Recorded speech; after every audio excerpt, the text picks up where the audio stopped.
Unspeakable, The Tulsa Race Massacre, written by Carol Boston Weatherford and Floyd Cooper. Once upon a time near Tulsa, Oklahoma, prospectors struck it rich in the oil fields. The wealth created jobs, raised buildings, and attracted newcomers from far and wide, seeking fortune and a fresh start. Once upon a time in Tulsa, there was a community called Greenwood. Its residents descended from black Indians and formerly enslaved people, and from exodusters who moved west in the late 1800s, fleeing the violence and racism of the segregated South. Once upon a time in Greenwood, there were some 10,000 people living in a 35 square block area. Train tracks divided the black and white communities. Segregation laws called for separate neighborhoods, schools, phone booths, and railroad and streetcar coaches. Unfair tests made it hard for blacks to register to vote, and laws barred marriages across racial lines. So many black businesses cropped up along the 1-mile stretch of Greenwood Avenue that educator and business leader Booker T. Washington called the area the Negro Wall Street of America. The name later became Black Wall Street, and the community kept thriving. Once upon a time on Black Wall Street, there were dozens of restaurants and grocery stores. There were furriers, a pool hall, a bus system, and an auto shop, nearly 200 businesses in all. There were also several libraries, a hospital, a post office, and a separate school system, where some say black children got a better education than whites. There were 2 black-owned newspapers, the Tulsa Star and the Oklahoma Sun, and over 20 churches, and 15 black doctors, including Dr. A.C. Jackson, the most able black surgeon in the nation. On Detroit Avenue stood grand homes of doctors, lawyers, and prominent businessmen. Once upon a time in Greenwood, there were barbershops and beauty salons. Miss Mabel's Little Rose Beauty Salon boomed on Thursdays when maids who worked for white families got coiffed on their day off and strutted in style up and down Greenwood Avenue. The soda fountain at Williams Confectionery was the backdrop for scores of marriage proposals.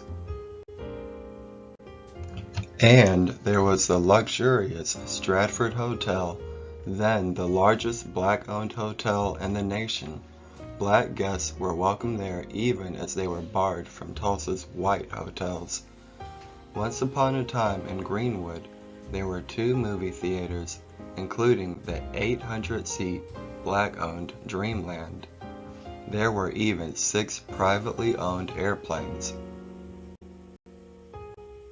But in 1921, not everyone in Tulsa was pleased with these signs of black wealth, undeniable proof that African Americans could achieve just as much, if not more, than whites. All it took was one elevator ride, one 17-year-old white elevator operator accusing a 19-year-old black shoeshinesman of assault for simmering hatred to boil over. With the accused man in jail, the white-owned Tulsa Tribune newspaper ran a headline prompting readers to nab him. Fearing the man would be lynched, killed by a mob before his trial, 30 armed black men rushed downtown to his rescue. At the jail, they faced off with 2,000 armed whites. On May 31, 1921, one day after Memorial Day, a holiday honoring fallen soldiers, skirmishes between the 2 groups left 2 black men and 10 white men dead. But the worst was yet to come. Unable to get the jailed suspect, the white mob sparked rumors that the black community planned to attack. Unchecked and in some cases deputized by the police, the white mob stormed into Greenwood, looting and burning homes and businesses that blacks had saved and sacrificed to build. Threatening to shoot, the mob blocked firefighters from putting out the blazes. African American World War I veterans took up arms to defend their families and property, but they were outnumbered and outgunned.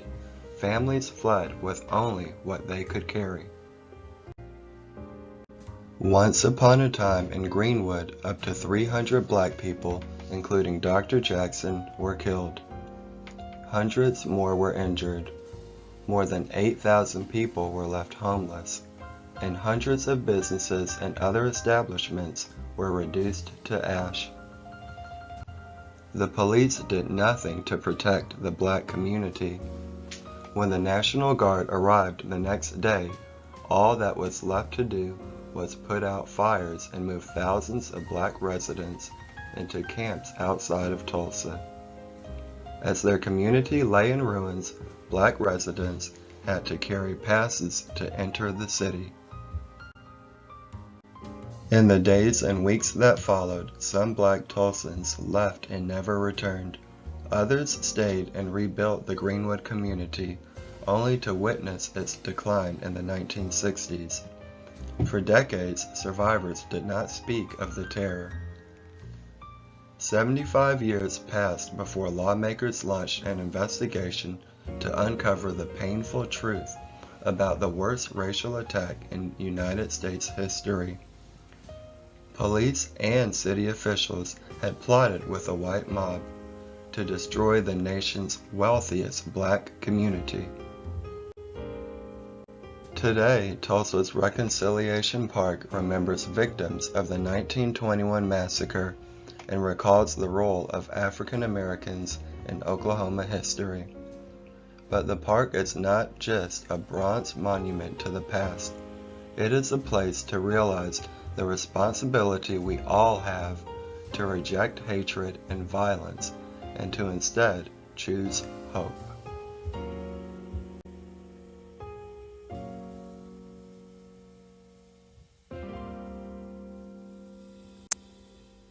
The narration and production of this video was produced by Johnny Bell Books.